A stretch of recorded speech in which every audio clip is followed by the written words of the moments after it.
राधानगरी धरण दुपारी 4 वाजेपर्यंत 99.50% भरलं. धरणाचे स्वयंचलित दरवाजे कोणत्याही क्षणी उघडण्याची शक्यता. नदीकाठच्या लोकांना सतर्कतेचा इशारा.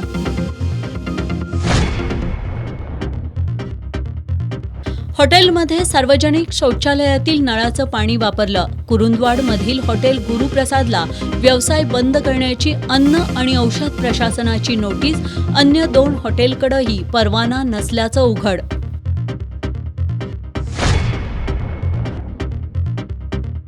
सिव्हिल सर्जन म्हणून निवृत्त झालेला स्त्रीरोग तज्ज्ञ डॉक्टर चंद्रकांत गायकवाड अवैधरित्या गर्भलिंग निदान आणि गर्भपात करत असल्याचं उघड. कारवाईवेळी गायकवाडची तब्येत बिघडल्यानं उपचारांसाठी सीपीआरमध्ये केलं दाखल.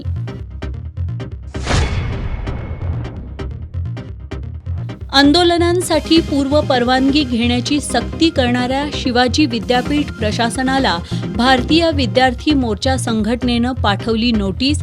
7 दिवसात समाधानकारक उत्तर मिळालं नाही तर मुंबई उच्च न्यायालयाच्या कोल्हापूर सर्किट बेंचमध्ये याचिका दाखल करण्याचा दिला इशारा.